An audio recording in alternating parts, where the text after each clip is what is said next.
നമ്മളുടെ ഫ്ലോറിൽ നിന്നാണ് വേടൻ പ്രേക്ഷകർക്കൊപ്പം ചേരുന്നത്. അപ്പൊ വേടൻ, ഞാൻ ചോദിച്ചു നിർത്തിയത് വേടന്റെ പാട്ടിന്റെ ഒരു വരിയിൽ പറഞ്ഞല്ലോ, നീതി പണ്ടേ മരിച്ച് എന്നാണ് വേടൻ പറഞ്ഞത്. അപ്പൊ നീതി പിന്നിലാരോ കളിച്ച്, അങ്ങനെ ആരെങ്കിലും കളിച്ചിട്ടുണ്ടോ? എന്റെ പിന്നിലാണോ? അതെ. എന്റെ പിന്നിൽ ഞാൻ മാത്രമേ ഉള്ളൂ, എന്റെ സുഹൃത്തുക്കളും സഹോദരന്മാരും മാത്രമേ ഉള്ളൂ. പക്ഷെ വേടൻ നടന്നു പോകുന്ന വഴിയിൽ വേടൻ ഒന്ന് വീണു. ആ വീണതാണോ വീഴ്ത്തിയതാണോ എന്നതാണ് ചോദ്യം. അതിനെ കുറിച്ച് നമുക്കൊന്നും പറയാൻ പറ്റില്ല. എന്റെ കയ്യിൽ മിസ്റ്റേക്കുകളുണ്ട്, തെറ്റുണ്ട്. പിന്നെ ഞാൻ കഞ്ചാവ് വലിച്ച് പിന്നെ പിടിച്ച ആളല്ലേ, ഞാൻ വലിച്ചതുകൊണ്ടല്ലേ. അപ്പൊ ഞാൻ ചെയ്തതിലും തെറ്റുണ്ട്. 13ാമത്തെ വയസ്സിൽ ഇത് ആദ്യം എത്തിക്കുന്ന ഒരു സാഹചര്യത്തിൽ നിന്നാണ് വേടൻ ഇത് ഉപയോഗിച്ചു തുടങ്ങുന്നത്. തീർച്ചയായിട്ടും വേടൻ ഇപ്പോൾ ഇവിടെ ഈ ഫ്ലോറിൽ വെച്ച് വേടൻ ഇപ്പോൾ പ്രേക്ഷകരോട് പറഞ്ഞിട്ടുണ്ട്, അന്നേ തന്നെ വേടൻ പറഞ്ഞിട്ടുണ്ട് അതൊരു ദുശീലമാണ് എന്ന് പറഞ്ഞിട്ടുണ്ട്. ഇനി വേടൻ അത് ഉപയോഗിക്കില്ല എന്ന്, ഉപയോഗിക്കാതിരിക്കാൻ ശ്രമിക്കുമെന്ന് പറഞ്ഞു. ശ്രമിച്ചുകൊണ്ടിരിക്കുന്നതാണ്. അതത്ര എളുപ്പമാണോ വേടൻ? ഒരു അഡിക്ഷൻ. ഇപ്പോൾ വെട്രിമാരൻ സാറ് ഒരു ഇന്റർവ്യൂവിനകത്ത് പോയിട്ട് പറയുന്നുണ്ട്, ഞാനൊരു ദിവസം 50-60 സിഗരറ്റൊക്കെ വലിച്ചിരുന്ന ഒരാളാണ്, ഞാൻ പെട്ടെന്ന് ഒരു ദിവസം നിർത്തി എന്ന് പറയുന്നത്. അപ്പോൾ എൻ്റെ അപ്പനും അങ്ങനെ പെട്ടെന്ന് വലി നിർത്തിയ ഒരാളാണ്. അപ്പോൾ എനിക്ക് അത്രയും മാനസികാരോഗ്യത്തിലേക്ക് ഞാൻ എത്തിയിട്ടില്ലെന്ന് ഞാൻ വിചാരിക്കുന്നത്. അഡിക്ഷൻ നിർത്തുക എന്ന് പറയുന്നത് ഒരു മനുഷ്യന് ലൈക്ക് വളരെ ബുദ്ധിമുട്ടുള്ള ഒരു കാര്യമായിട്ടാണ് പലരും പറഞ്ഞു കേട്ടിരിക്കുന്നത്. പക്ഷെ ഞാൻ ശ്രമിക്കുന്നുണ്ട്.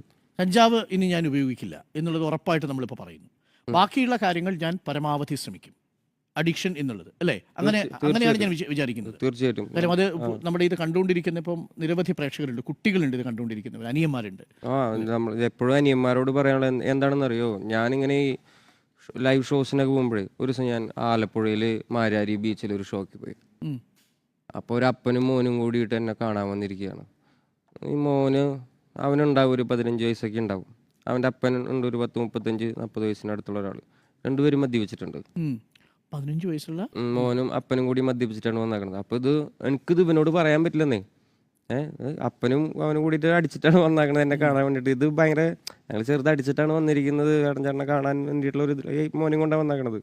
അപ്പോൾ എനിക്കിത് അവനോട് പോലും പറയാൻ പറ്റില്ല, നേടാ കുടിക്കലടാ ഇങ്ങനെ ഇത്ര കുഞ്ഞു പ്രായത്തിൽ നിന്ന്. കാരണം ഞാൻ അതിന് കുഞ്ഞു പ്രായത്തിൽ കുടിച്ചു തുടങ്ങിയതാണെന്നേ. അപ്പോൾ അപ്പോഴാണ് എനിക്ക് മനസ്സിലാവുന്നത് ഈ എൻ്റെ ഇൻഫ്ലുവൻസ് ഇവരാണ് ഇങ്ങനെ ബാധിക്കുന്നുണ്ട് എന്നുള്ളൊരു കാര്യം. ഞാൻ ഈ കുടിക്കുകയും വലിക്കുകയും ചെയ്യാത്തൊരു വ്യക്തിയാണെങ്കിൽ അവൻ അങ്ങനെ കുടിച്ചിട്ട് എൻ്റെ അടുത്തേക്ക് വരും. അവനറിയാം അതെനിക്ക് ഇഷ്ടാവില്ല എന്നും അല്ലേ. ഇത് ഞാനത് ചെയ്യുന്ന ആളായതുകൊണ്ടാണ് അവന് ധൈര്യമായിട്ട് അങ്ങനെ എൻ്റെ അടുത്തേക്ക് എൻ്റെ മുന്നിൽ വന്ന് നിൽക്കാൻ പറ്റണേ. പക്ഷെ അത് വേടൻ ഇപ്പൊ വേടനെ തിരിച്ചറിയുന്നു, അങ്ങനെ കുട്ടികൾ വരുന്നത് വേടന് ഇഷ്ടമല്ല അല്ലേ, നമ്മൾ ഉറപ്പിച്ച് പറയുകയാണ്. അത് എനിക്കും അതിൽ ഇൻഫ്ലുവൻസ് ഉണ്ടെന്ന്, എനിക്ക് പങ്കുണ്ടെന്നേ അല്ലേ, മറമുഖമായിട്ടോ അല്ലയോ. കാരണം ഞാൻ പലയിടങ്ങളിൽ ഞാൻ മദ്യപിക്കുന്ന ആളാണ്. ഞാൻ മദ്യപിക്കുന്ന ആളാണെന്ന് എന്നെ ഫോളോ ചെയ്യുകയൊക്കെ ചെയ്യുന്ന ഒരുപാട് ആൾക്കാർക്ക് അറിയാം. അപ്പോൾ വേടം വരെ കുടിക്കണു. അപ്പോൾ കൊച്ചുമാൾ അങ്ങനെ പറഞ്ഞാൽ നമുക്ക് എന്ത് ചെയ്യാൻ പറ്റുന്നത്? ചേട്ടൻ കുടിക്കണില്ലേ, എന്നാൽ ഞാൻ കുടിച്ച എന്താ കുഴപ്പമെന്ന് പറയാം. എനിക്കത് പറയാനുള്ളൊരു എന്താ അതിനുള്ള വോയിസ് ഇല്ല എനിക്ക്. പക്ഷെ എനിക്കത് കാണുമ്പോൾ എനിക്ക് സങ്കടമാവണം.